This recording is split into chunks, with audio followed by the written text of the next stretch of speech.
Hi, I'm Cody. And I'm Christian. And we're Nerds with Friends. Not just two nerds who have some friends. No, we're your hosts for the podcast, Nerds with Friends. We cover any topic that people can nerd out over, from TV, movies, and comics, to conventions, tabletop RPGs, and much more. Nerds with Friends comes out every Tuesday on Apple Podcasts, Spotify, Stitcher. And of course on our website, nerdswithfriendspodcast.com. Join us every week as we confess our nerdy confessions and talk about the latest in nerdy news. And remember, you're not alone. You're with friends. This is Nerds with Friends. Thank you for listening. Now back to the show. It's time to get nerdy. It's the 30 and Nerdy podcast with your hosts, Josh Davis and Tyler McDaniel. Brought to you by Advertising Expressions, Encore Theatrical Company, Freddy Cat Productions. 30 and Nerdy is a Next Wave podcast and a Badcast Company production. Be sure to follow us on Facebook, Instagram, and Twitter. Join the conversation using the hashtag 30andNerdyPod. Find us in the Pod Nation on podchaser.com and rate this episode. Got something to say? Let us know. Email us at 30andnerdypod@gmail.com. Cheers to you, nerds. And now your hosts, Josh Davis and Tyler McDaniel.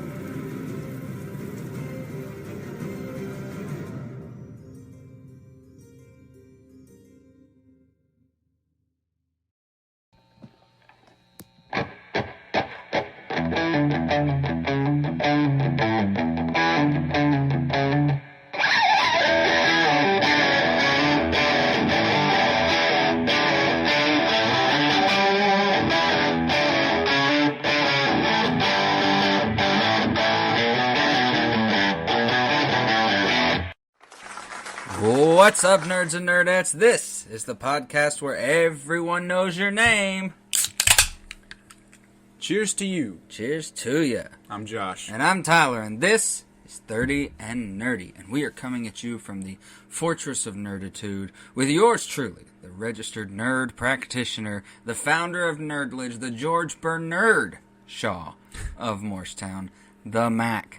And always great to be joined by my co-host, the juicy one, the nerdtorious JLD with his PhD in Nerdology, Sergeant Sound Effect himself, Dr. Davis. Hey! What's up? What's up? By the way, the title of that sound effect is Yay! Exclamation Not point. ta-da. No, it should be ta-da, shouldn't That's what it it? sounds No, I like. just felt happy, so I thought, I like yay! I like that. Well, if you are listening to us for the first time, thank you. Welcome. And if you're listening to us again, thank you and welcome back. And you can find us also on iTunes, Google Play, Stitcher, and Spotify, and wherever you cast your pod. And I've got to start off with a story. A big shout out to Ken M. from Ocho Duro Parlay Hour. Love that guy. When we made the switch to Podbean at the new year, our photos started our documents started uploading as M4A. Well, that's fine if you only want your RSS feed to go to iTunes, Google Play, Pocket Cast, those things. But two primary ones, Stitcher and Spotify, only take MP3. So, and he only listens through Spotify by the sound of things. So last night, so if you've been listening to us on Spotify, you've missed the last month of podcasts. Oh, no. And it is just kind of stunk. So Ken M, for about an hour last night, back and forth, just helped me find out, first off, what was going on. And second off, he, back and forth, helped me realize what needed to be done.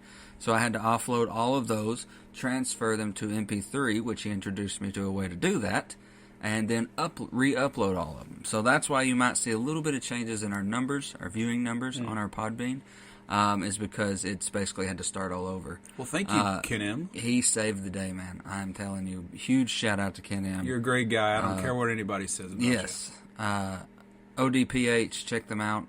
They've become good friends of the show.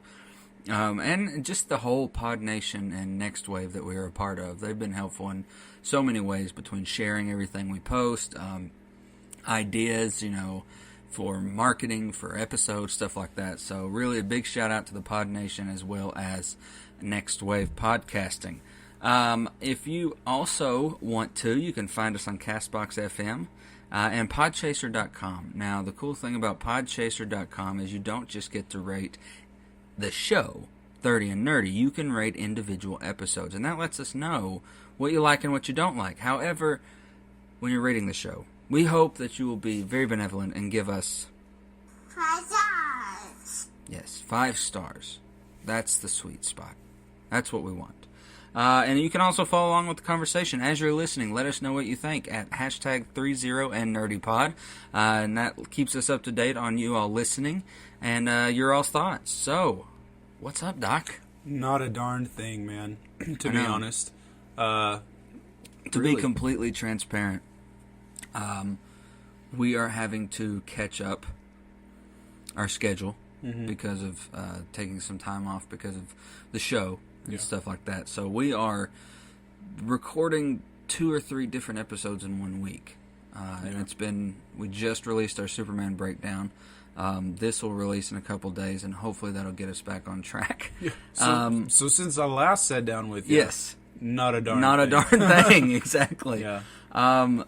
It's we had our pickup rehearsal, and for those of you who don't know what that is, if you are part of a show, you have your opening weekend, and before you do that second weekend or third weekend, the day before the show start back, you have to reconvene and do what's called a pickup rehearsal. We had that tonight. I am actually in a boot. An old nemesis, my left foot, has started acting up. I broke it when I was a kid, and ever since then, anytime I overuse it without taking care of myself, it tends to remind me that I have to do that. Not to mention the fact that you are 30. Yes, I am not a young chicken anymore. My body is basically telling me, dude, you're 30. People give me a hard time when I joke about the whole, I'm 30 and all that stuff. But you know what?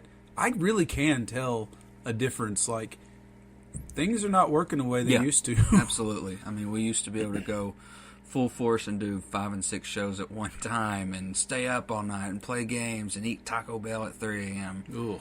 Not anymore. No. Definitely not anymore. And my body's just trying to warn me to stop taking advantage of it, basically. The 30 is slowing us down, but It the is. nerdy is not. It is not. No, it is keeping us alive. And that's why we're here. Our last episode, we had a really cool breakdown on We did, really. Kal-El, the Man Yeah. of Steel, Superman.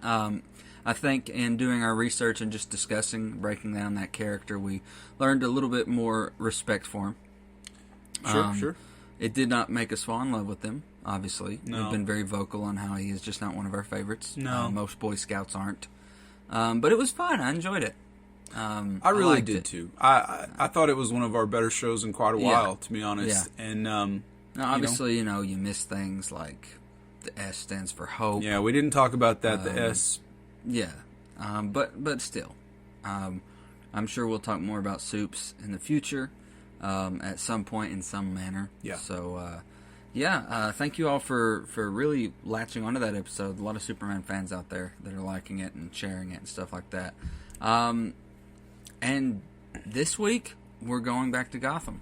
Yeah. We are going to talk some nerd news. I've got a new nerdcabulary word that I've created. And we're breaking down the best and worst villains of Gotham City. Oh, it's going to be fun. It's going to be a lot of fun. I got to say, we did quite a bit of Marvel stuff last year. Yeah. And I think it's only fair that We have been doing more DC. we spend some more time with You've been very fair. the other side of things. Yeah. And we've been very vocal about how much we love Batman and the heroes of Gotham. But aside from Joker, we have not given enough love to the people who probably need it the most, the villains. Yeah. And fun fact, there are 807 documented villains in Gotham City. Batman's been busy. And we are not at all going to talk about all 807. That would be an entire season. Man, I was ready for that. I'm sure you were, but we cannot dedicate that much time to just the 807. And some of them are like 2D Man and one-timers from Adam West's day. You got to watch out for 2D, man. Yeah, you do. He'll get you every time. He will, and you won't see it coming. So Only we will, 3D, man, Yeah. can you see it coming. Exactly. In 4D, you can maybe hear him. Yeah. Or smell them. I mean, it depends on what the fourth dimension is, because, you got those 4-dimension rides that are pretty cool. Like, was it Disney had Bug's Life? I remember when they first came out with that 4D theater-like ride, and stuff would happen under your seat and around you. It freaked me out. Yeah. I was just 12 when it came out at Animal Kingdom, and it scared the living daylights out of me. I think that's It's gone. now. It's Nemo now, maybe. Not Or sure. did, It was there since I've been going regularly. But or did it part of it become Pandora? I think that was what it It was. did. It I'm really did. not sure. Yeah. I'm sure someone will correct me if I have misspoken. Please, if you have a chance to correct the doctor, it's your lucky day. So correct him. That's rare. It's rare. But we're going to get to all that after a brief word from our sponsor. All right. Hey everybody, I just wanted to share some really exciting news with you. Our friends over at Encore Theatrical Company are giving you the opportunity to experience live theater for the price of On the House. That's right, totally free. Encore's Young Stars have just returned from Atlanta, Georgia, where they went to the Junior Theater Festival and they performed 15 minutes of their production of Disney's Beauty and the Beast Junior.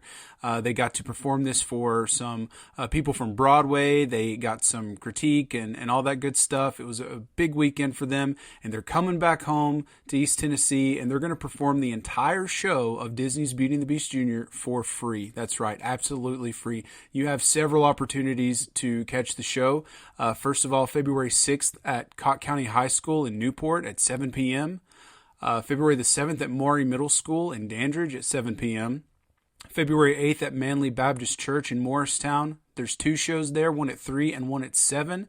And the last chance to see the show is February 9th at Creative Theater, Sevierville, 3 p.m. Again, if you're in the East Tennessee area, come check out the show. It's going to be great. Encore's Young Stars are always phenomenal, so you don't want to miss it. And it's free, so you can't beat it.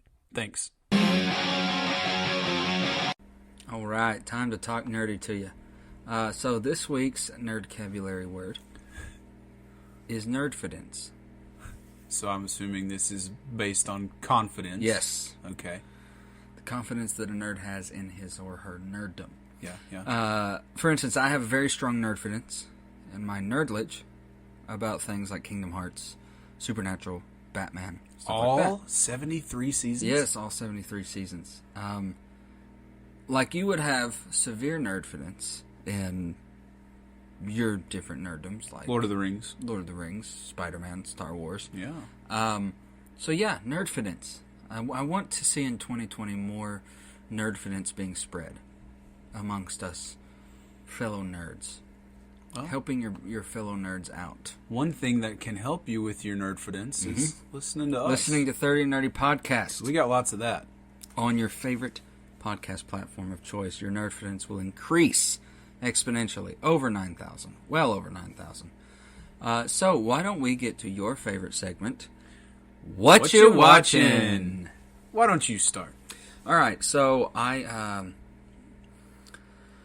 went back and I have watched a little bit of.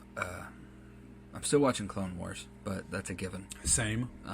Especially with the new trailer that just dropped. Of the can we final season? Please talk about that Absolutely. for a second. If you haven't seen it, they did release a trailer for the new season of Clone Wars that will be premiering on Disney Plus next month, and it looks amazing. Looks so good. Very exciting stuff. I also have been, gradually taking Madison through the MCU. Yeah. And this week we did Doctor Strange and Guardians 2, which she really loved Doctor Strange. She enjoyed it. She enjoyed the character, the wit, and of course she loved Guardians 2 until Yondu died. She was like, this was not good. She was like, I did not like that one bit. But in the hero's journey, all heroes must lose their mentor. Absolutely. But she would have to say her top 3 so far has been Iron Man, Guardians, and Doctor Strange. Good choices. Definitely good choices. Which kind of shows her taste. A lot of wit. She loves a fan of wit. She's a big fan of witty comedy, out of the box writing. Not your everyday names, probably. I'm going to be anxious to hear what she thinks about Homecoming. Mm-hmm. That's next. Good. I And will be also Endgame. intrigued to see what she thinks Yeah. of Homecoming. Well, it's got Yeah. a little bit of all those things you just talked It about. does. So. It does. It has the wit and the heart, and Spider-Man, of course. And Can't she had go wrong actually with let me know, she was like, I've already seen all the other Spider-Man. I just haven't seen Tom Holland's. So she's seen Maguire and Garfield Spider-Man movies. I was like, well, he's better. Holland is way better. He is the best. He is the best. What about you? What have you been watching? I got to tell you, man, I am so excited about this. Okay. I can't really believe I'm going to say this. For several months now, and especially if you are a regular listener of the show, I have been singing the praises of The Boys. The Boys, If you haven't seen The Boys, go watch The Boys. Best thing of 2019. Not so fast there, partner. Really? It has been dethroned. Oh, my. That's right. That's right. By what? What, you ask? Well, I'll tell you. The Watchmen. HBO's The Watchmen. I talked about it a little bit last week. I did. But I just finished it like 2 days ago. Okay. Man, gotta tell you, best thing of 2019. Really? I would almost... No, not even almost. I would probably say... I would definitely say it even beat Mandalorian for me. My God. That's big. I mean, really, Well, though. I mean, especially with who owns the property. Yeah. Well, I mean, okay. it's a DC property. I don't have a problem with DC, though. But I have not gotten to watch it. I don't have HBO. right. So. We're going to have to find a way because it was incredible. Some of the best TV that I have seen in such a long time. It was just brilliant. I mean, so many times I thought, all right, all the big surprise. And, you know, I love a big surprise. Yeah. I love those big twists and turns. Yeah. You know. And while Mandalorian was incredible and I enjoyed it so much and everything, there weren't a whole lot of those big twists and turns. Yeah. You know? Watchmen, every time I thought, all right, that was it. That's all the big stuff. The big you know? twist. There'd be one more thing that would happen. And I've talked a lot about how sometimes I'm really bad about, you know, my attention will go to You're distracted by your phone. my phone, or Yes. you know, I'm sitting here in my chair in the fortress, and I'll start looking at my pops like I want to rearrange the pops or you know whatever, and I sort of lose track of things and I miss things. Yeah. When I watched Watchmen, there's 9 episodes, ranging from about 45 minutes to an hour. I didn't touch my phone one single time. I didn't look away from the screen, and if I did, I paused it, which I normally just don't do. I didn't want to miss a single second of it, man. I'm gracious. telling you what, I was just blown away. And I'm not one to rewatch shows very much. I would say between the two of us, you're more likely Yeah. to do something like that, like watching The Witcher 3 times. Yeah. I'm not one to do that typically. I would watch Watchmen again right now. I can't give any higher of a Yeah. recommendation than this. I mean, it's just absolutely genius, just remarkable television. On our Stark rating system, what Stark would you give it? I don't even remember how that works. So you'd give it 5 Tonys? 5 Tonys way up? Gotcha. But no, it's a Tony Stark is obviously the highest Stark you can have. yeah, we talked about doing some sort of a rating system like The lowest, Tony Starks are good, and the lowest would probably be Brandon Stark. and then a Brandon Stark is like a Bad. thumbs down. Yes. But Lots of Tony Starks. Lots of Tony Starks. I think we got to work on that. But Yeah. definitely all the thumbs up, all the stars, all the everything I can give it, it gets it, man. Well written, well acted. They didn't rely too heavily on any type of CG or anything like that. Okay. Lots of surprises and twists and turns and amazing It felt like I watched moments. Yes. And if you're someone who like, you know, kind of like, you like the comic, but you didn't much care for the movie or whatever, or you really wanted to like the movie, watch the show. Yeah. Watch the show. I'm telling you, it just Okay. incredible. I have to find a way how to check that out. I think I can get it on. I think I can buy the season on Vudu. I'm pretty sure. Maybe. I'm not sure. I'll have to check. If the Blu-ray thing comes out at some point, I'm going to get that. So that's Cool. one way. You may have to wait a while, but and apparently there's not going to be a season 2. No. And you know A what? lot of people have exited. I'm okay with that. Okay. I'm okay with it. I think the main reason though was they had talked to the showrunner about it, the writer, and he had kind of said, I don't have an idea for a second season. I sort of meant for this to be its own standalone series, Which probably baffles everyone. Maybe so, but I also respect that. Like, Yeah. don't they probably can throw all the money in the world at him, but he wants to make a good product. He doesn't want to just say, oh well, I'm going to do it because the opportunity is there. He's going to say, I'm not going to do it unless I have something that I really know is going to be good and that I'm confident about. And you can tell that he was with this. Mm-hmm. I have zero complaints. Just Wow. what more can I say? Wow. Watchmen is the king right now. I dare anyone or anything to try to take its place. Well, I mean, we're at a point now where you pretty much closed out 2019 with Watchmen winning because that was a 2019 title. Yeah. So, I mean, we had a lot of great things last year. Yeah. We had the Umbrella Academy. We had The Boys. We had The Mandalorian. This. Watchmen. Yeah. And for me, this was okay. it. So now it'll be interesting to see what 2020 brings us. Is their king? I'm saying I'm gonna say that Season 2 of The Boys is going to push us to a place we've probably never been. And we're going to get Umbrella Academy 2. Academy 2, Mandalorian 2. We're going to get Mandalorian again. We're also going to get Winter Soldier and Falcon at some point. Or Falcon and Winter Soldier. Yes. I'm sure that's going to be awesome. So it's Exciting stuff. a great time to be a nerd. Yes. What a time to be a fan. Absolutely. Shall we move on to the nerd news?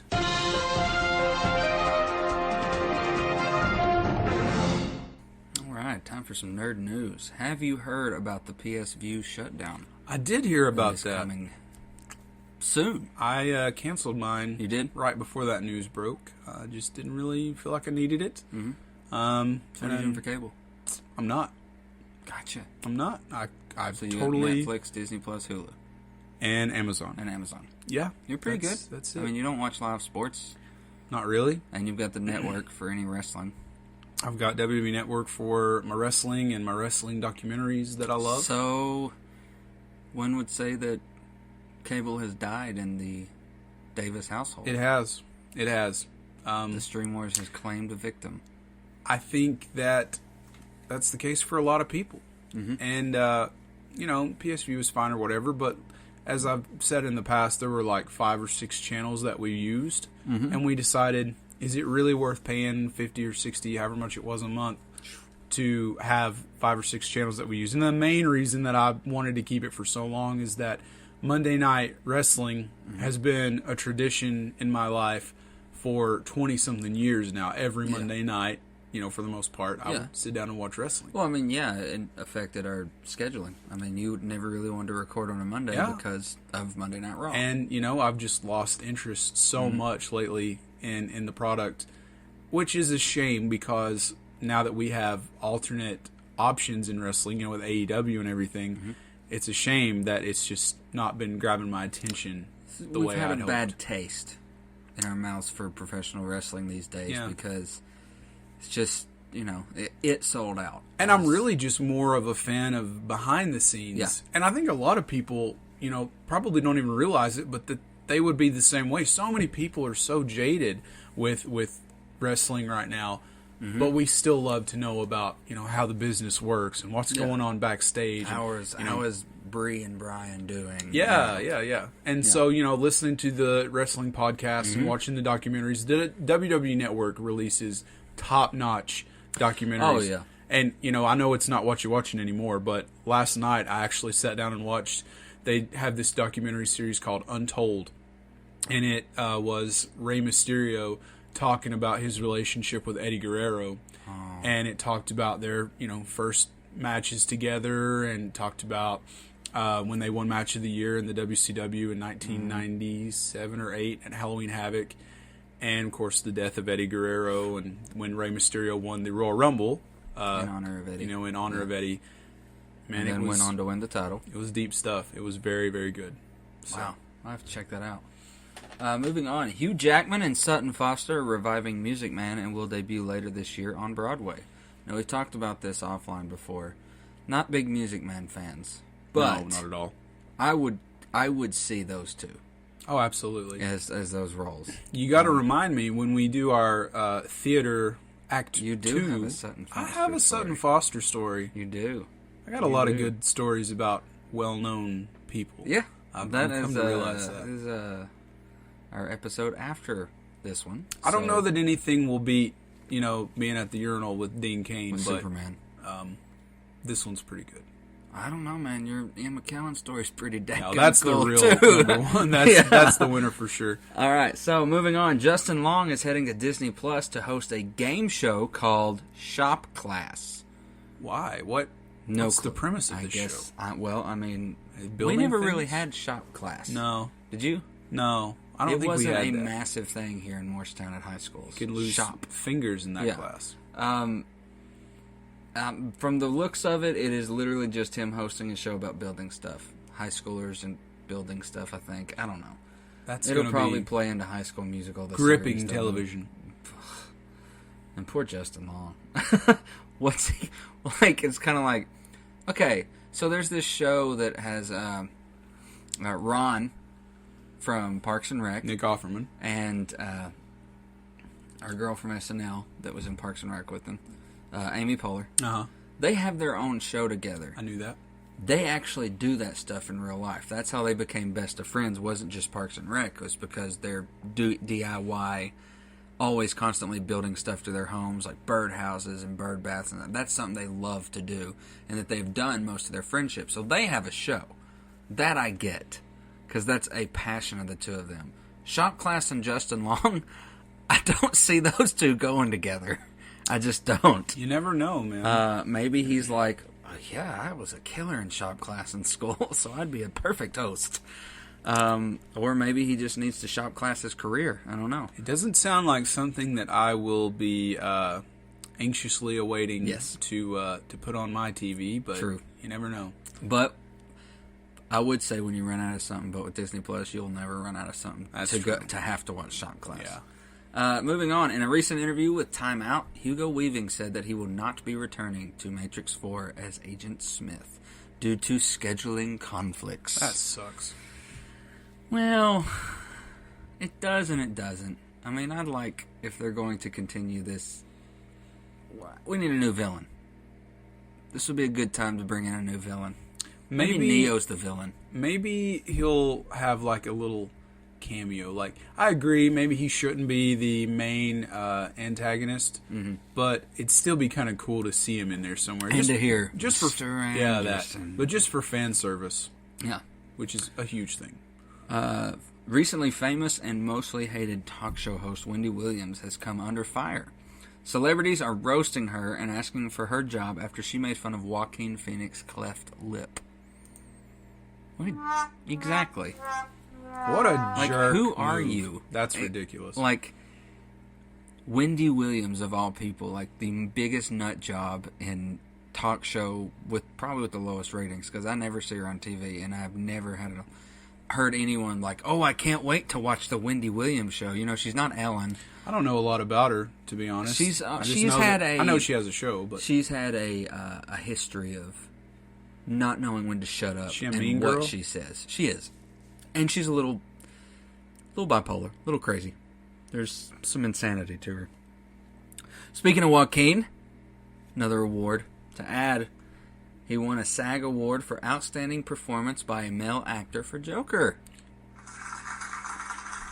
Absolutely, Well awards deserved. keep coming to that movie. Not just Joaquin, but the music's getting awards. I mean, it's also it's well good. deserved. Yeah. It's good. Moving on, now actually that brings up a story. One of our cast members, this past Sunday,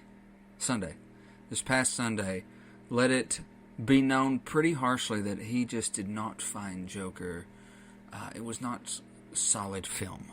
Well, he And I is a said, tool. well, Scorsese, pray tell, when's the last time you thought solid film was happening in Hollywood? He said, I mean, it's been a few years. Think about this. And he starts talking about, like, when Titanic won an Oscar. And I'm just like, So he's not one of these guys that's all crazy about Once Upon a Time in Hollywood? he That's said it not- was okay. Oh, good grief. He thinks he knows a thing or two about a thing or two. He's just one of those people. But it blew most of us away. We were just like, what? I mean, if you want to call it a movie, we were just like, shut up. Like, What a you're in the tool. minority there, big guy. Yeah. Moving on. So IGN has reported that even though Kevin Feige has spoken with Patrick Stewart, he will not return to the MCU as Professor Xavier. And I think that's fine. I'm okay with it. I am. I don't think he can give longevity anymore. We need someone. This sounds really grim, but I'm going to just say it. We need someone who's going to be in for the long haul. Yes. You know, in this. I mean, I wouldn't mind if they brought back McCoy. Yeah, maybe. Or maybe there's someone better out there. We don't know. I guess it depends on what generation of Xavier we need to see. I'll know it when I see it. Gotcha. And I'm sure that it will be great. Yes. Next piece of news. RDJ is in a very rare position at the moment. Doolittle sits at an all-time low at 6.7 out of 10 on IMDb and a certified rotten at 18% from Rotten Tomatoes and a 67% rating from fans. This is a rare place to find RDJ, especially in the past decade, and a very rare place to find Disney as well. So, thoughts on that? Well, you know, I can't say that I was really looking for a new Dr. Dolittle movie. I just thought that I thought it looked good because I thought, wow, Disney's going to do this massive adventure style. You know, the Dolittle that we've always seen is Comedy. a guy in a lab coat in modern day, you know, talking to animals because he has a practice.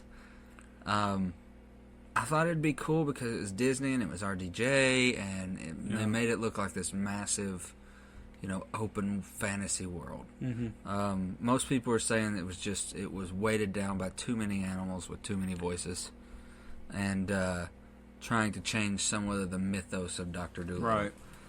I hadn't heard anything good or bad or indifferent about it. I'd heard nothing, so... Well, when Rotten Tomatoes tweeted their vote, I was like, good Lord. Yeah. Like 18%. Not that any of us really care what Rotten Tomatoes has to say. I don't. But it just shocked me. Moving on. An animated Witcher movie titled The Witcher: Nightmare of the Wolf will release on Netflix between Season 1 and Season 2. No news yet on casting or if it will be canon. I would imagine it should be. They're smart. It will be canon. Yes. Especially since it's coming from Netflix. Yeah. Like the show. So why would you not? I would just, I mean, if I were them, I would not try to separate it too much. I'd have him voice it and just be an easier, quicker story to tell. Yeah, why not? I wouldn't try to recast me. Don't reinvent the wheel here, Netflix. Keep it simple, stupid. Kiss. Yes, it's stupid simple. So, last bit of news. Kingdom Hearts is coming out with a mobile game. So far, all we've heard is it's called Project Xehanort, which if you've played Kingdom Hearts, you know that is the big bad. In episode 1, he goes by Ansem, and then you find out he's Xehanort. He's a nobody who, you know, it's a long story if you haven't played Kingdom Hearts. But my guess is it's going to go along the Pokemon Go, Harry Potter augmented reality track. Basically turn your phone into a Keyblade is my guess, which I think is cool. But I haven't really, you know, after Pokemon Go started losing steam, I got out of it. And we both tried Harry Potter, and it wasn't for me. It was too much. Some people are still pretty crazy about it, and but Pokemon as well. Is it time for augmented reality? Has it had its time? I think it just gets a little monotonous, you know, Yeah. and having to you can't play all the time. Like here at home, you can't play. Yeah, and because you can't just throw up your phone on Pokemon Go, and you'll be surrounded by hundreds of them. Yeah. And there's no gym nearby you except for that church off. In Harry Potter, you run out of energy or whatever, Yeah. and it doesn't automatically refill or something. Yeah, so you have to give it time. That's frustrating. I don't know. I just feel like, you know, you could be putting this Kingdom Hearts energy into a show, a movie, another game. It would really be cool if they did like an animated thing for Disney Plus. I know, That would a be show of Kingdom Hearts Yeah. could go straight to Disney Plus, and I mean they've got the money and the voice actors, and Right. it'd be so cool, I agree. so cool to see it play out in a movie. Hey, did you play Kingdom Hearts 3 yet? No, Me I neither. haven't. I I've been didn't hear bogged down by good things. the most I heard was I waited, almost 15 years for this. Oh, no. It just kind of felt like if we're waiting that long, there should be a lot of new things. And it was like, this is basically very similar to the first Rehashed. two. It's very rehashed, so why did it take so long? Well, I could never... I'll still get it. I'll still get it. I think it's at our Walmart. It's down to $30-something. Yeah, it's pretty cheap now. So I could never beat Ursula, so never got past Kingdom Hearts 1. But one day, perhaps. perhaps one day. Well, that's about it for your nerd news.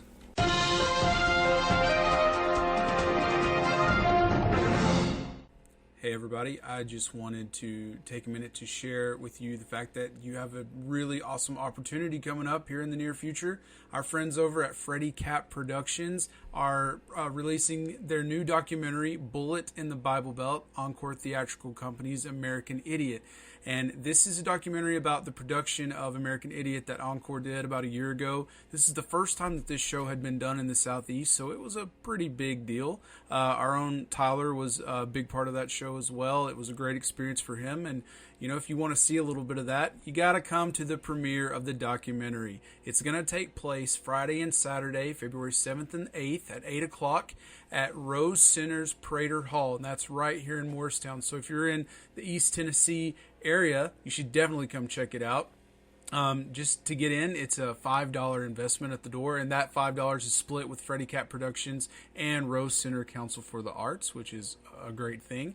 And even better, it enters you for the chance to win not one, but 2 season tickets to Encore Theatrical Company's 2020 season, which is awesome, and a photo shoot with Ashley Lodge, another fine sponsor of the show here. For more information about that, you can call 423-231-2839. And fun fact, more exciting news, if you can be the first person, once this episode is released and you're listening to it, if you're the first person to email us with the answer to this question, you will get 2 free passes to the documentary, as well as maybe a little bit of 30 and Nerdy swag. What do you think? What year did the American Idiot album debut? That's right. What year did the American Idiot album by Green Day come out? When was it released? So if you can be the first person to email us the answer to that question, you will get 2 free tickets to the documentary, which you don't want to miss. Later. And we're back. Which means that it is time once again for us to... on Gotham's Most Wanted. Yes. That's right. The bad guys in Gotham, the enemies of the Caped Crusader. There's a lot of them, too. Gotham has no short list of villains. That's true. But perhaps it is...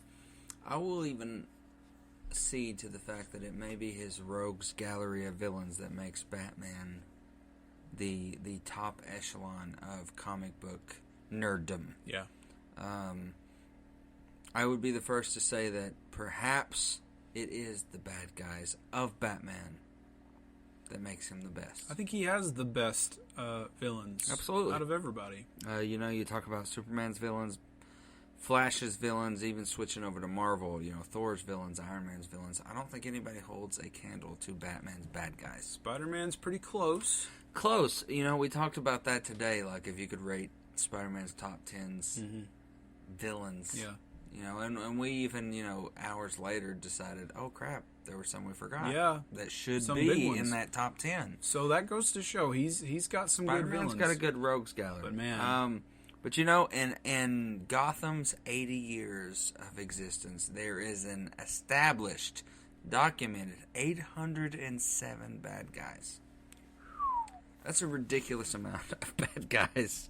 Man However, has been busy. we are not going to talk about all 807. I mean, think about it. That's a season's worth of conversation. Ain't nobody got time for that. And yes, exactly. I mean, we've even, you would be talking about people like 2D Man, stuff like that. And Terrifying. again, no time. So we're going to talk about our list of some of the best villains of Batman. They're actually, some of these we might dive into a little bit, especially those unknown ones or B or C listers. But if you hear a name that obviously is very, very, very mainstream for the Cape Crusader, we're not going to dive into them because you already know about them. Yeah. So why don't we, and this is kind of alphabetical. Always This is good. in alphabetical order. I like that. I thought you would like that as an English teacher. I appreciate it. So you can stop us if you'd like to, Dr. Davis, to maybe we should expand on them. Maybe we should talk about them a little more, especially the B and C listers. So why don't we get started? All right, let's do it. So we've got the Al Ghul family. Ra's al Ghul, Nissa al Ghul, and the lovely Talia al Ghul. Right. If you've watched Batman, you have encountered the Al Ghuls. If you've played Batman, you've encountered the Al Ghuls. If you've read Batman, you've encountered the Al Ghuls. Not a whole lot to say. Yeah, there's sort of like a weird cult almost, right? Yes, the And Demon's Head. Yeah, they want to sort of do a clean sweep of Gotham and just destroy it and start over because it's so corrupt. It's and almost terrible. like a quick reset. Like Yeah. if you're losing a video game, hit that reset button, you get a second chance. But Batman's having none of that. Yes, exactly. So we move on to Alice. Alice, if you've been watching CW's Batwoman, Alice is a prominent villain of this first season. And if you are a comic book fan, you know that Alice is the fraternal twin sister of Kate Kane, who is Batwoman. She's been prominent in this first season. And there is no connection whatsoever, even though her name is Alice, there's no connection to the Mad Hatter. But I bet that he would like her, though, Oh, he'd love her. because of her name. That'd be the ultimate tag team, is Jervis Tetch's Mad Hatter and Alice from Batwoman. So, moving on. Anarchy. Lonnie Matchin is his name? Matchin, yeah, he something gained weird. popularity through the Arkham games and a spin-off storyline, specifically, I believe it was Arkham Origins Yes. that he was in. Yes. He's a political activist who fights corruption with violent means. And though he feels he is the hero of his story by all rights, he is definitely a pariah to Gotham City. Yeah, I don't hate him, though. I mean, I thought he was kind of cool. I love his vigilante activism. He would like- definitely be a C-lister, I guess. Yeah, I think so. So he actually, Anarchy showed up in Star City in season 4 of Arrow. He did. Did he really? And I've seen that. If you were to go back and watch, my friend, all of Arrow, you would see a lot of Batman storylines that showed up in Arrow. They probably just thought they would never get the chance Yeah. to do any Batman To stuff do Batman and storylines wanted on to include it. CW, so you might as well just throw them into Arrow. I mean, and they're very similar. Rich, vigilante, True. terrible childhood. So, moving on, we've got one of my favorite, I love this guy. Azrael. Yeah, this is Azrael, and he is probably not super well known when you think he. I think his first show up was Arkham City, maybe Arkham Origins. See, I pretty much only know him from that, and I think he was in maybe a couple of the cartoons. He actually was the storyline of one of the seasons of the recent Gotham series as well, but it wasn't a named person we know who was portraying Azrael. Yeah, I sort of remember that. So he wears a hood, and he's sort of into the whole vigilante thing, just like Batman, and he sort of watches Batman from what I remember and wants to try to be like him and take his place. But he is not the same as Batman. I mean, nobody's like Batman. He of doesn't course. have the morals. Yeah, he's not as merciful and all that. as Batman, and Pretty cool, though. Batman believes that justice should be served. Should have properly. a code. Yeah, It should have a code. It should have a line. So moving on, we've got Bane. We all know Bane. He's the big guy. He has the mask, and it's called Venom, right? This Yes, drug Venom. that he's infused with. And he's probably most known, at least in the comic book lore, for the time that he broke Batman's back. Yes, and actually, it just hit me. Last week we were talking about Superman. We were talking about the actor who played Lionel Luthor. And we talked about he was the same actor who was in Shazam. However, And he was in Batman he was and Robin. also in Batman and Robin. He played the professor who killed Pamela Isley, Yep. who became Poison Ivy. So he has been in 3 different things that are DC driven. Yeah, I had that same realization Yeah. after It we hit me talked while about I was working on these notes. I was like, dang, he's been in all Yeah. 3 DC properties. But yes, we love Bane. He's big, he's ugly, he's dumb. Next, we have Black Mask, Roman Sionis. Yeah. And he's a big mob guy. He's the main villain of Batman Origins, the Arkham Origins game. He wears a black mask. It was crafted out of his father's coffin, and in a fight with Batman, it melted to his face. Ooh. So That'll make anybody. and we want. actually will get to see the most recent, aside from Arkham Origins, his most recent configuration will be soon in the Birds of Prey, played by Ewan McGregor. Yeah, I can't wait to see that. Can't wait to see that. It's exciting. So next on the list is Bronze Tiger, and I Yes. can't say that I know anything about this one. Season 4, Season 5 of CW's Arrow, he was played by Jai White. Now, we know Jai as the voice of Spawn, and also the physical embodiment of Spawn. Remember the Spawn movie? Yeah. That's Jai. Okay. He is also like my dream casting of Jax in Mortal Kombat. Oh, I could see. Hopefully they cast him as Jax in the new Mortal Kombat coming out. But he, in the CW's Arrowverse, he was played by Jai. He has been a member of the League of Shadows. He has also been seen going head-to-head with the League of Shadows. He has fought Batman as well as the Teen Titans, and has been seen as a bad guy as well as an anti-hero.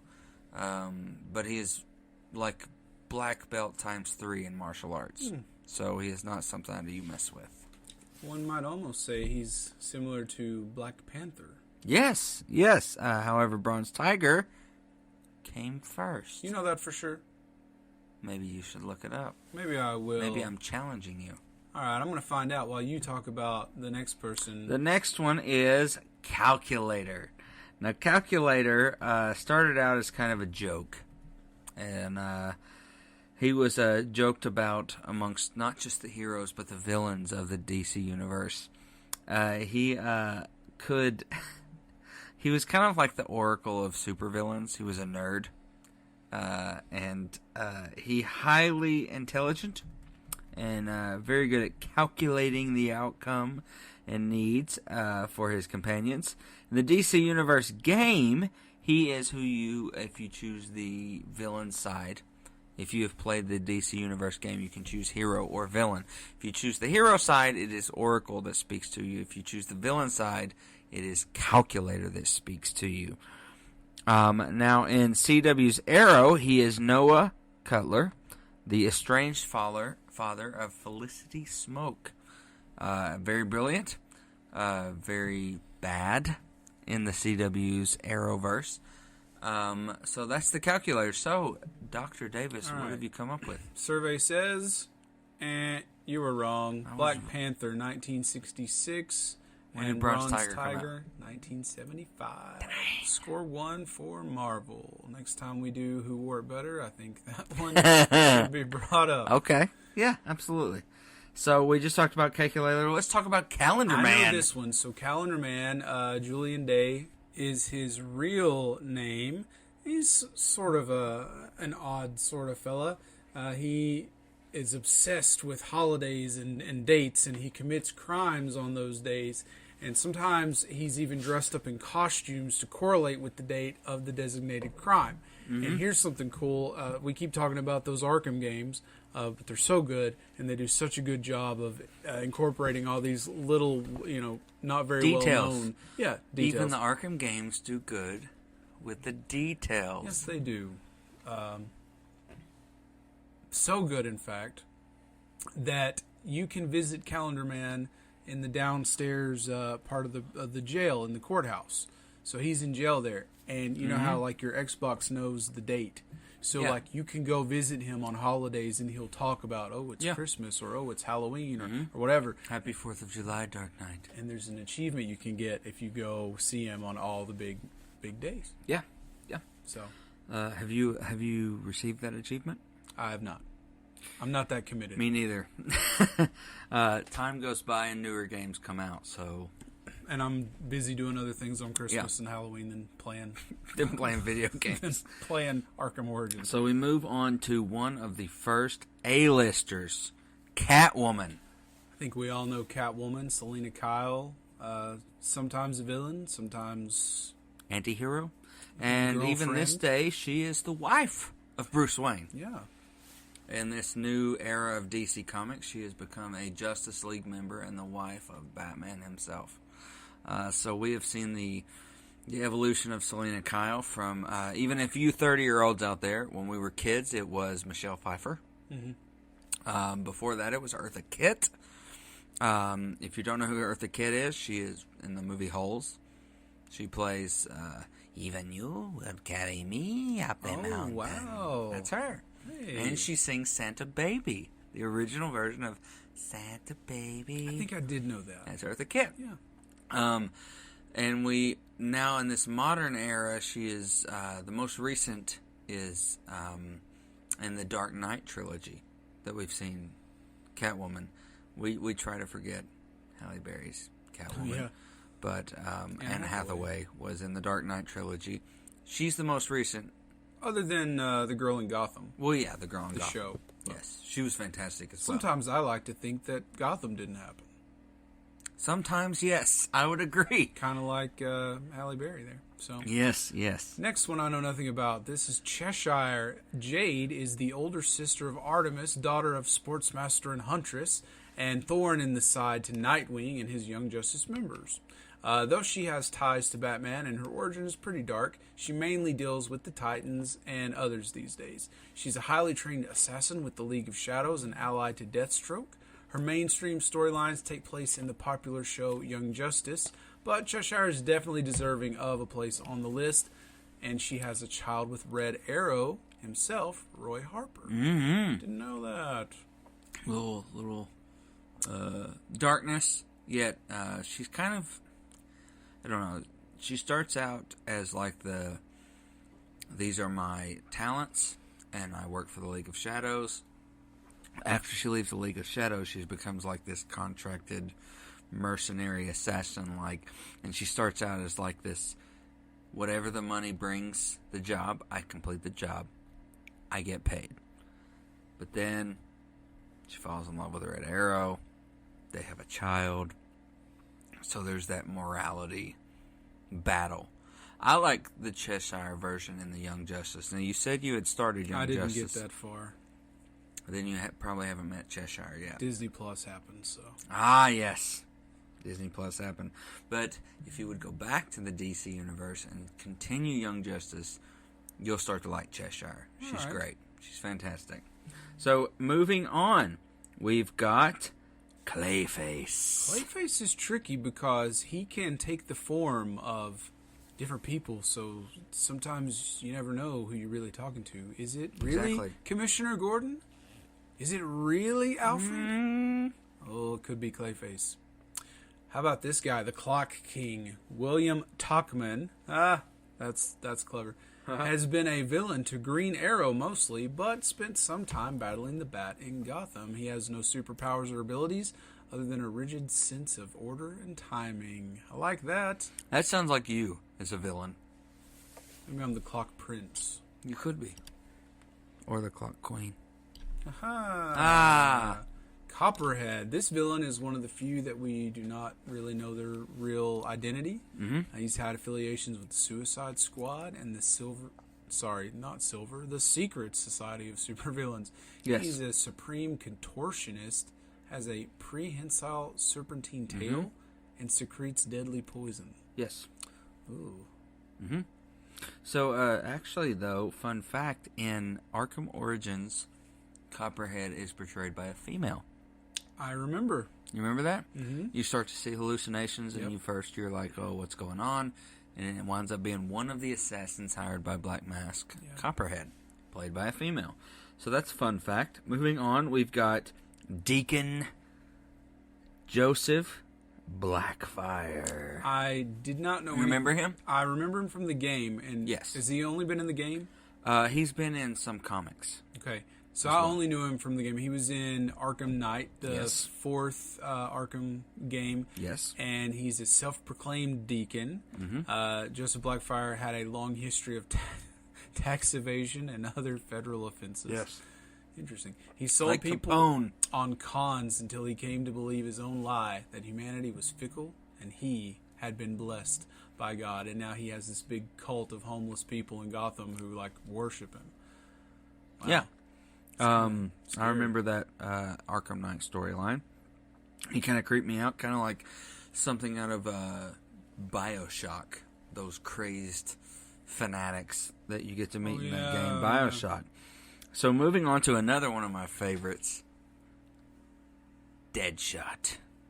Now, Deadshot, he first appeared in the 1950s. Floyd Lawton was a gun for hire and the world's greatest marksman. He was known for the second greatest assassin, next to Deathstroke, who also happens to be one of my favorites in the DC universe. Deadshot has been a longtime member of the Suicide Squad and a member of the Secret Six. He boasts he has never missed a target and is very outside the box on his tactics. He has been one of the only men to be romantically involved with Harley Quinn, aside from the Joker. I did know that. You did? Okay. I did. But then even he moved on, was like, you're nuts, sweetheart. I've got better things to do. He was played by Will Smith in Suicide In the most Squad. recent, reenactment. I also liked the CW's Deadshot. He was really good. Remember him from the Arrowverse? I don't remember him. Dude, you've got to go back and watch more of the Arrow. I do remember Deathstroke, though. Well, yeah. He was played by Manu Bennett. So, another celebrity who I've met. Manu Bennett was very long-winded when I met him. talked a lot about He just wanted himself. to yes, he was wanting to tell me stories about his life, and this wasn't like we were out at lunch together in a setting where it's appropriate. There was a line of people waiting to meet this man, and he wanted to talk about the method that I use when I get into character and all this. And I'm like, dude, I don't care. Just sign my toy. It was a lot. Well, he also had some drug issues. Manu Bennett did. Did he really? Yeah. He actually was semi-fired from CW for his use of cocaine. Oh, my. Until they brought him back for a small cameo in season 6, something like that. But ever since season 6, we have not seen Manu Bennett back. He spent all that money from The Hobbit on cocaine, huh? Yeah. He was the White Orc. He was? What was his name? I don't remember. I just remember Azog, maybe. He had a part of his arm was a weapon, wasn't it? Yeah. Yeah. And he hated Thorin Oakenshield. Hated him. Yeah, he was made just for the movie. Yes. But anyway. So we move on, and now I would have to say Deathstroke is one of my favorite DC villains because he's pretty mortal. He did have some scientific experiments that help him regenerate, but he's not super strength, super speed, green ring on his finger. I like that too. And he is also one of the few people who have single-handedly taken down the Justice League. Let me ask you this. Are we Yes. still going to... And I can't pronounce his name. Joe... Magliano? Magliano? Yeah. That's still going to happen? He is technically swiped under the rug, sadly. Aw. since Gunn is part of the DC writers team now, we are trying to forget That's right. that era, That's right. remember? Well, that's a shame because he would. It is, because he would be great as Slade Wilson. Joe Manganiello would be a great Slade Wilson. And we just also got another Deathstroke incarnation once you catch up with Titans. He's in Titans Season 2. I'll get there one day. You will. Next, we have the Electrocutioner, Lester Buczynski. Didn't debut until 1992, but he's had some notable run-ins with Batman, Nightwing, and Tim Drake's Robin. Initially, he was a warrior for justice, but eventually became a mercenary and villain.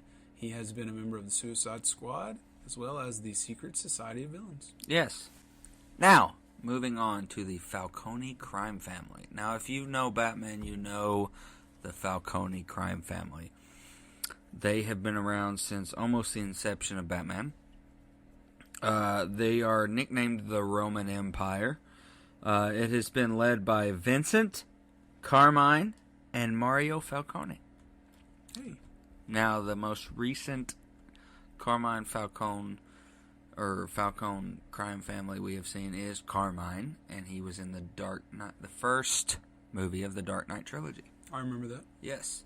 So moving on, we have got Firefly. Firefly, he's a pyro guy. He likes to burn things. He flies, and he wears a heat-insulated and fire-retardant battle suit and a jetpack. Yes.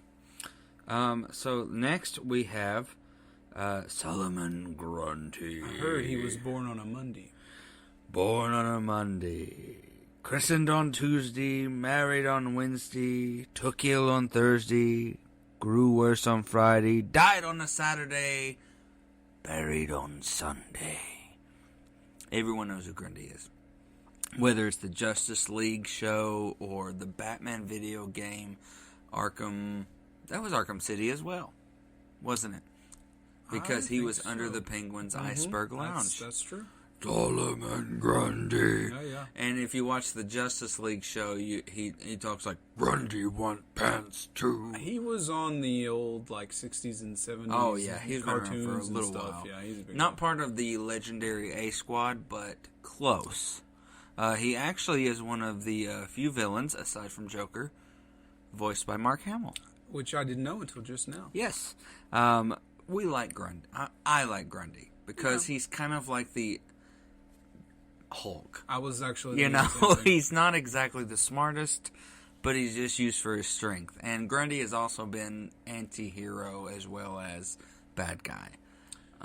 Moving forward. Now, I don't think we're going to talk a whole lot about this one because we'll definitely focus a lot on her in a couple weeks when we talk about Birds of Prey. Yes. But Harley Quinn, she's a big deal. She's high up on the... We were just talking a minute ago about, off-air, about how, the original Batman villains are like the A-listers and anybody else that's popular is B. But Harley is sort of making her way past that, that B, upper echelon of B that to level. the A. Yeah, absolutely. And I think a lot of it has to do with the live action portrayal, as well as just growth of, I don't want to say likability of a villain, but she's just fun. she is. And, She's fun. so we'll talk more about her in a couple weeks when Birds of Prey comes out. So moving forward, we've got Dr. Hugo Strange. Now, Strange is he's kind of morally ambiguous. The most recent incarnation of Doctor Strange was played by B.D. Wong in the Gotham series. And ran it into the ground. I mean, they ran Doctor Strange way too constantly- much. That was like almost 2 seasons worth of Doctor it. Strange brought this guy back to life, and now this person, and this person. It's Yeah. like, As geez. much as I like Doctor Strange, the Gotham TV series kind of made me like, okay, I could go probably the next 10 years without seeing Doctor Strange, and I'll be happy. But Hugo Strange was a main villain of Arkham City. He was working closely with Ra's al Ghul, who you've heard about. But he is one of the few people who early on kind of deduced himself the identity of Batman. He deduced pretty quickly who the identity was. But he ran Arkham Asylum for a little while, And out of his crazy experiments, then the board described him as he belongs in Arkham Asylum. Doctor Strange is crazy. Good call. Good call. So, moving forward, we have Hush. Thomas Elliot. Now, he's actually a pretty big deal. Yeah.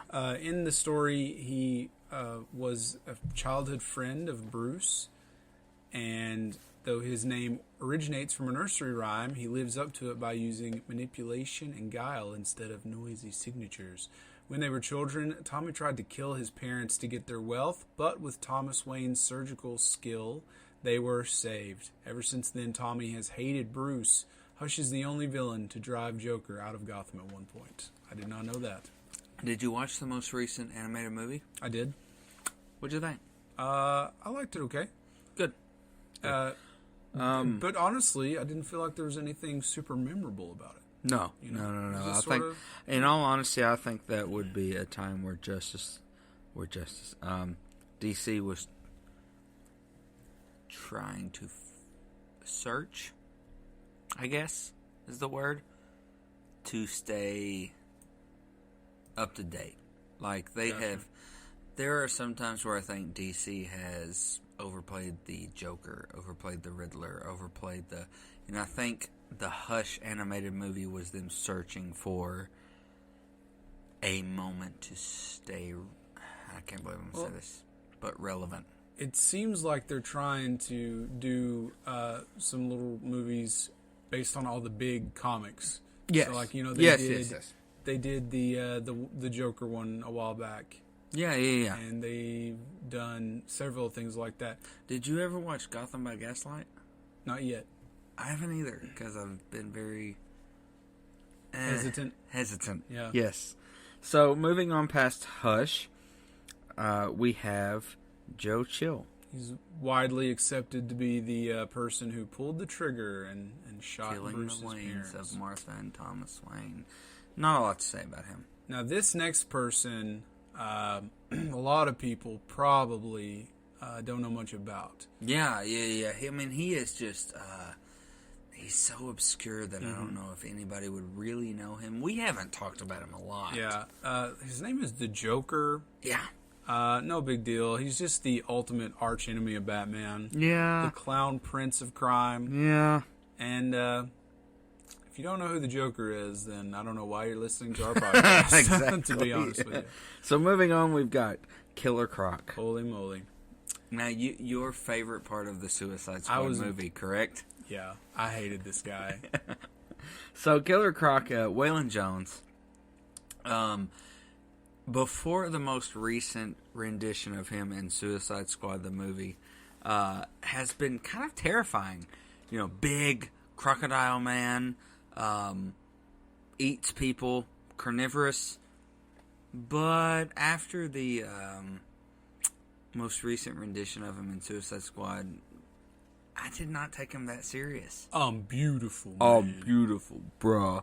Yeah. I just, it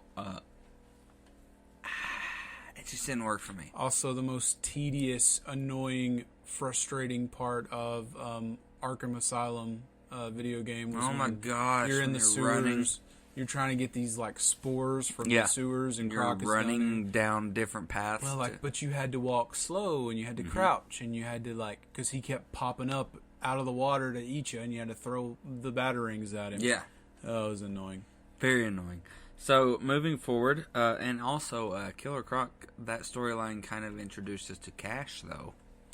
Oh, yeah. He ate his hand, but also Officer Cash Cash. is like, Officer Cash is part of Gordon's unit, and after he has had his hand bitten off by Killer Croc, he has this hook for a hand. Yeah. So it's kind of cool. He becomes a friend of Batman. Moving forward, we've got Lady Shiva. And Lady Shiva is one of the deadliest assassins to come out of DC. She has also assisted Gotham in some forms. She trained Tim Drake's Robin. And her daughter, Cassandra Cain, became one of the Batgirls.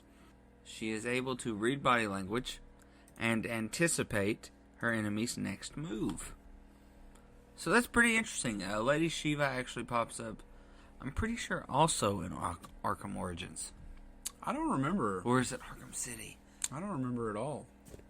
I'd have to check. But Lady Shiva shows up in one of the Arkham games. Moving on, we've got the League of Assassins. And that's sort of like League of Shadows people. Yeah, League of Assassins, League of Shadows. They're the same people.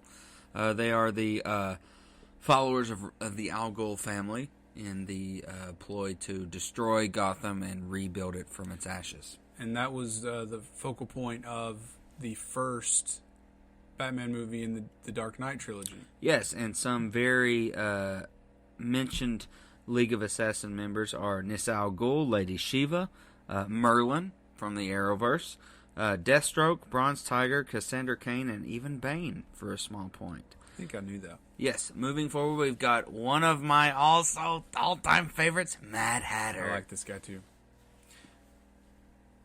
He is a super genius, an expert neurologist, and his Alice in Wonderland shtick seems lovable, but by no means is he adorable. He is known for his mind control devices and chemicals. He was obsessed with Lewis Carroll's Alice in Wonderland and believed he was the incarnation of the Mad Hatter. He was an absolute loon. And the guy who played him in Gotham, this was one of the bright spots of Gotham, I have to say. He was one of the, what are they called in Walking Dead? The wolves. He played the main wolf in Walking Dead, who you thought was going to be rehabilitated, but wound up killing some members of Alexandria. I love his animated / video game voice. He has like this, "I'm just looking for Alice, Dark Knight." Yeah, he had a pretty small role in the games. The actor's name, by the way, is Benedict Samuel. Yes. And he was just terrific. He spoke in rhyme. Everything was in rhyme. He was great. Loved him. He was probably one of the, as a whole series, one of the bright spots. Definitely one of the bright spots. As a whole series. Yeah. Mad Hatter was one of the bright spots. I put him right next to the Riddler in that show. Absolutely. Moving forward. And also Jerome. Joker. Well, yeah. I mean, but again, kind of like we were talking about Joker, if there's been I don't know any incarnation of Joker I've disliked. Jared Leto? Okay, corrected. We think of Jared Leto's Joker as we do Halle Berry's Catwoman. Did not exist. How about the long-haired Joker from the animated The Batman? Remember that? The like monster? Early 2000s, yeah. Barefooted monster? Yeah. Okay, he joins Jared Leto and Halle Berry's Catwoman as we don't talk about. There are a couple of the animated ones I didn't care for. That being one of them. Huh. Maybe we should...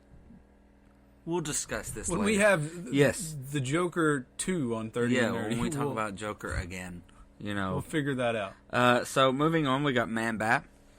Dr. Robert Kirkland, quote-unquote Kirk Langstrom, is a scientist that specialized in bats. He developed a potion that turns him basically into a humanoid bat man type thing. His serum was originally meant to cure his deafness. However, it wound up turning him into a massive man-bat. He eventually perfected his serum to where he could take his genius intellect into the creature he becomes. So, if you watch the animated series growing up, there's about 6 different episodes that include Man-Bat. I think like the very first episode was Man-Bat. Second. Very first episode is Christmas with the Joker. Is it? Jingle bells, Batman smells, Robin laid an egg. Man-Bat also had like the most, the scariest jump scare in the Dark Knight and Arkham games. Knight. Arkham games, yeah. You're, doing your little... It's actually Arkham Knight. Bat claw, and you're swinging around on stuff, and then you get to the little ledge of a building, and then Man-Bat leans over and screams at you and flies off. Oh, There's another scare in that game. Joker does it too. Joker goes, he replicates that. Yeah, he replicates it. It's very funny. So moving forward, a very intellectual villain, Mr. Freeze. Yeah, and I know you love the intellectual villains. I do, and he's got a tragic story too. He does. He just wants to save his wife, and that pesky really Batman does. just gets in the way every time. And maybe I have less love for him because he was played by Arnold Schwarzenegger. Oh, yeah, we try to forget about that. So moving on, Owlman. Owlman is the villainous counterpart to Batman from the alternate universe in Earth 3. You see him in the animated movie where, like, the crime syndicate, which is the villainous version of the Justice League, go one-on-one together. So it's pretty interesting. He's voiced by James Woods. Oh, cool. Yeah, James Woods. yeah. He's like, oh, Batman's coming after me? Ooh, a piece of candy. Ooh, piece of candy. Ooh, piece of candy. Moving forward, we've got the Penguin. Oswald Cobblepot. Now, there's lots of different versions of the Penguin. We've had the classy monocle Penguin. We've had the Danny DeVito eating fish Penguin. Even the Nolan North voiced video game version of the Cockney, Penguin. the Cockney What one. are you doing, Dark Knight? Perfect. And your favorite character in Gotham, the most recent version of the Penguin, tall, skinny, played by the Lord guy. Yeah, I did not. He was like most people's favorite part of the show, and he was my least favorite part of the show. I did not enjoy that version of the Penguin. Yeah, at exactly. all. Now, speaking of favorite, Ooh, Poison Ivy. love her. The seductress plant goddess. She, Pamela Isley, is her real name. She actually has an ability, what's technically called chlorokinesis. She can speak and communicate with the earth, the green, as she calls it, the plants. And she is your favorite DC villain. I love her. Villainess, is she not? Absolutely love her. Good, good. Who doesn't? Moving on, we've got Professor Pig. obscure villain. Very much so. Creepy. We have here written down in the notes the sort of comparing him to something from like one of the Saw movies. Mm-hmm. And that is pretty accurate. He basically is wanting to do surgery on people and Perfect make them people. look perfect and all this stuff. He's a pretty scary villain. It's very creepy because there's nothing superhuman calling card A-lister about him. He's just a creepy white male doctor who's trying to perfect people. I think that's most of Batman's villains. There's just some sort of psychological thing that goes on with them. Some obsession, some, whatever it is that causes them to do these things. Absolutely. He had a big part of Arkham Knight. Yes, he was. Moving forward, the Red Hood, a.k.a. the Arkham Knight, a.k.a. everyone's least favorite Robin, Jason Todd. Your favorite animated Batman movie? Under the Red Hood. Absolutely. I love that one. Now, Jason Todd was presumably killed by the Joker, but comes back years and years later as I would like to call him a vigilante, but he's almost like an anti-vigilante hero who goes one-on-one with Batman eventually. The storyline was used in this most recent Arkham game, Arkham Knight. But instead of Red Hood, they did call him the Arkham Knight, which was cool. It was kind of a cool spin on it. Yeah. Red Hood is, it's cool. It's just a cool spin. It's a way to, kind of like we talked about in Who Wore It Best. They took Bucky, who was a terrible sidekick of Captain America, killed him, and brought him back years later as Winter Soldier. Well, they did the same with Jason Todd. Yeah.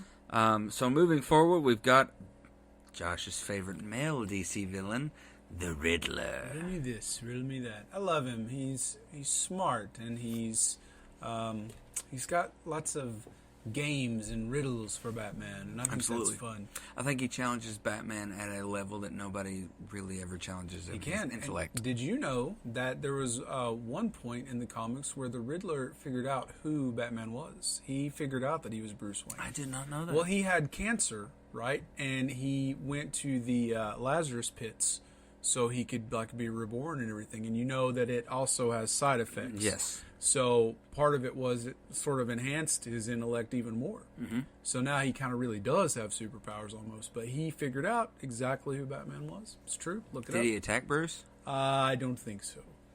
Almost like a. I think he ended up in that now what same. do I do? I think in that same version he was actually reformed. Wow. I think.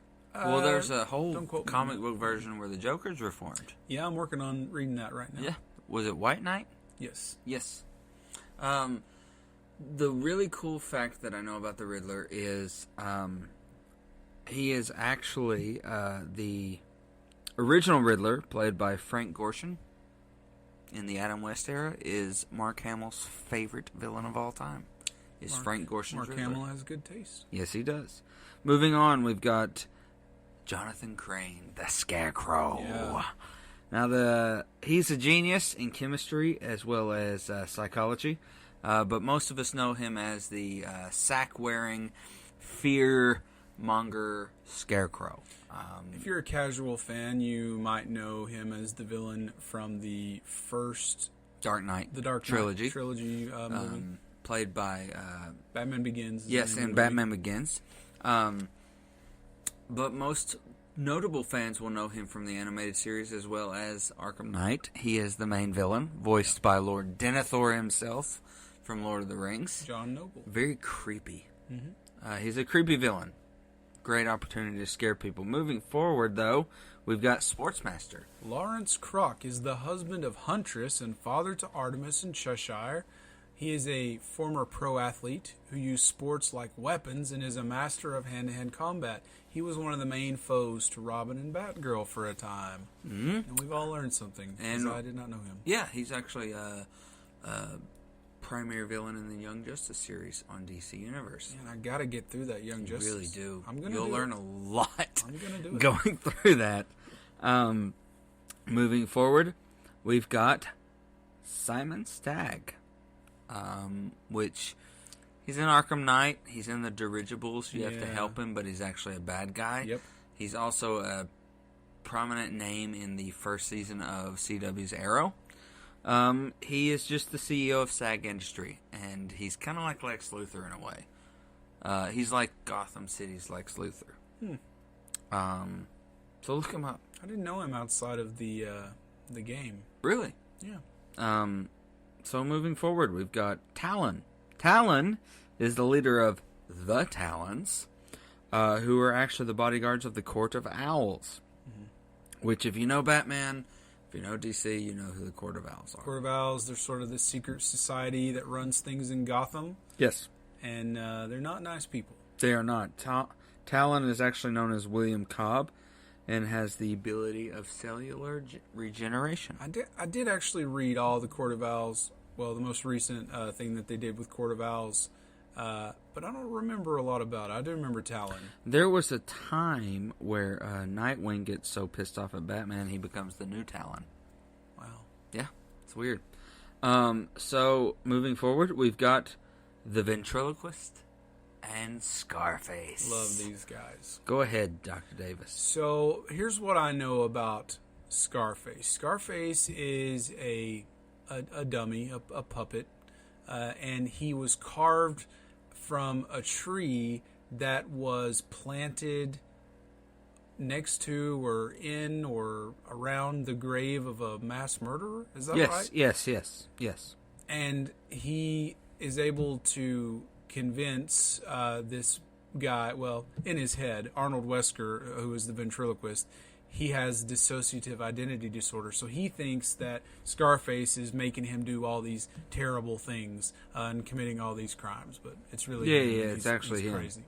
But Yeah, I think the thing about Scarface being carved out of the tree is true, though.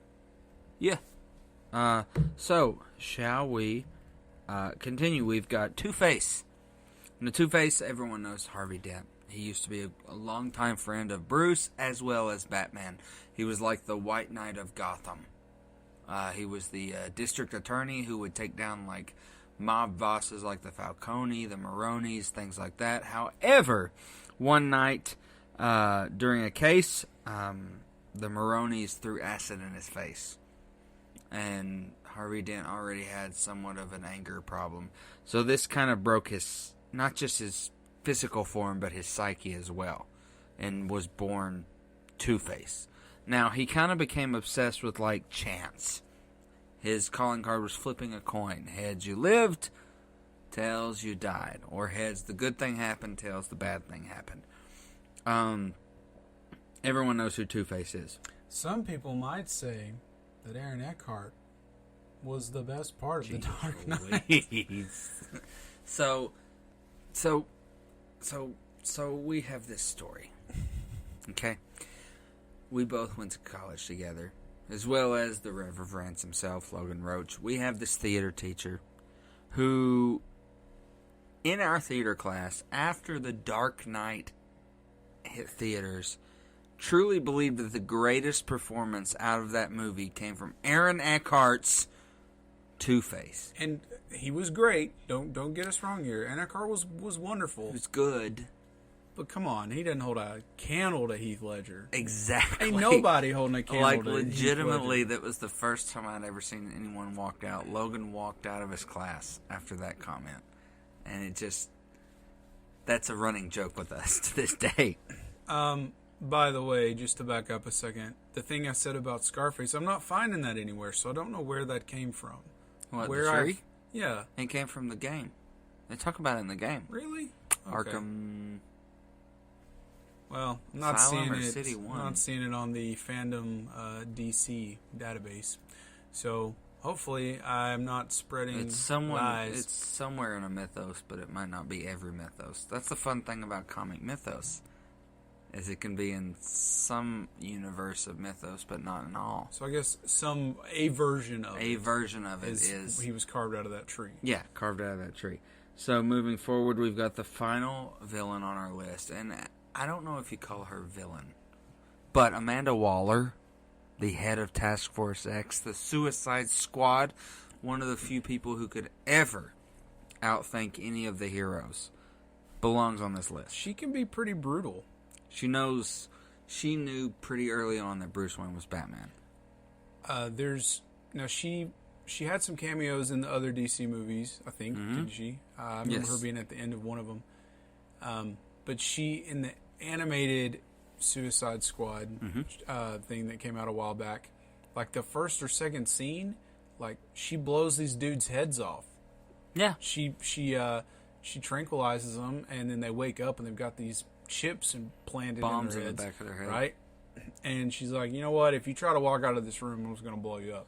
And dude's like, whatever, lady. And he walks out the door and There have been multiple times. There's one of it's Assault on Arkham, the animated movie. King Shark is part of the Suicide Squad, and he is doing something he's not supposed to do in the mission. And Waller continuously warns him, like, King Shark, get back to your status. Task Force X needs you. And he's just like, I don't want to, blah, blah, blah, blah, blah, blah. She pushes the button, boom, there goes King Shark, dead. And she also did it in the live-action movie Suicide Squad. She did it to Ripcord. That's right. Yeah.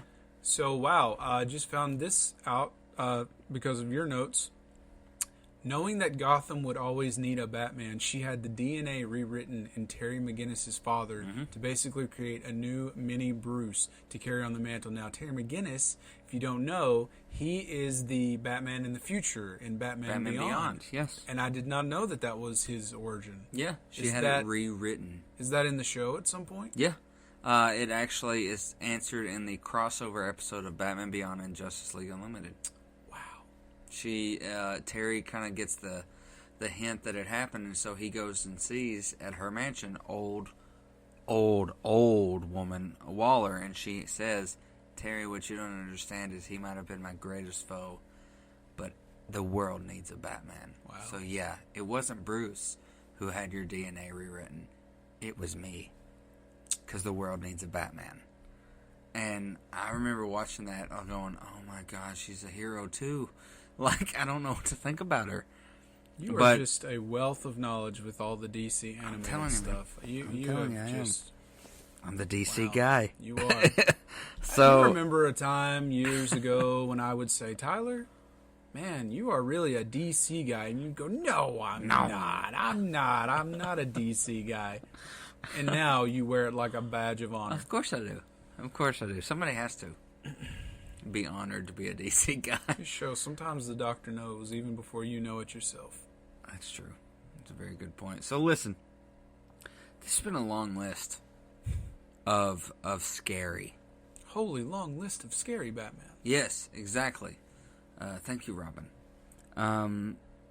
Because obviously in our dynamic duo, you're Robin. So we obviously cannot talk about all 807 villains in the illustrious history of Gotham City. We can't. Like we said earlier, that'd be like 2 seasons worth of talking. And we're not going to do that. This is only 45 of 807. This is a considerable small list compared to what there is. But listen, if you think that somebody doesn't belong on this list of huge villains of Gotham, or do you think if someone's missing, if you think that 2D Man belongs on this list, please let us know. Well, somebody is missing. About 700 something people Yeah, are missing, 700 some people. If you believe there is a villain out there in the illustrious history that is Gotham City that we did not discuss, please let us know. Let us know at 30andnerdypod@gmail.com or on Twitter. Follow along. Hashtag 30andnerdypod. We'll apologize and add them to the next time we talk about Gotham's Most Wanted 2. Bad boys, what you gonna do? Bad boys for life. So, thank you for listening. I know this was a long list, but every villain on this list deserves it. We deserve to talk about them, but we're definitely not going to have an entire show about some of them. And I bet you learned something. You might have. I mean, you just said you learned about Terry McGinnis's rewritten I learned DNA. a lot of somethings. Exactly. Just from this, so... Exactly. So good job. next week, however, I'm very excited. I bet you are. I'm very excited about next week because it is Act 2 of To Nerd or Not to Nerd. Theater Nerds. Act 2. Act 2 of Théâtre Nerd. Wow. You're welcome. I Bless took you. French. So next week is Theater Nerds 2. We're very excited because we're going to talk about more stories that we both have on stage. Mm-hmm. We're going to divide some of the most notable theater nerds, as well as we might even talk about a little theater etiquette. We kind of forgot to discuss that in the first Everybody one. needs to know it. Everyone needs to know it. So if you have any questions about next week's episode, about theater questions, Theater. or if you have any additions to this week's episode, Acting! yes, please let us know. So thank you for tuning in. We want to thank our Patreon supporters. You guys are amazing. Like I keep saying every week, but I am not lying. I promise there is more Patreon specific content coming very soon. And we are very thankful for y'all, because without you all, some of this does not happen. Yeah.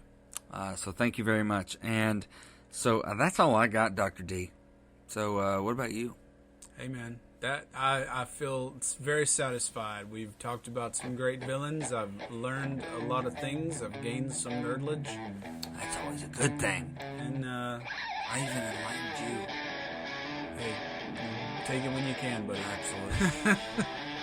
With that being said, we will catch you nerds later.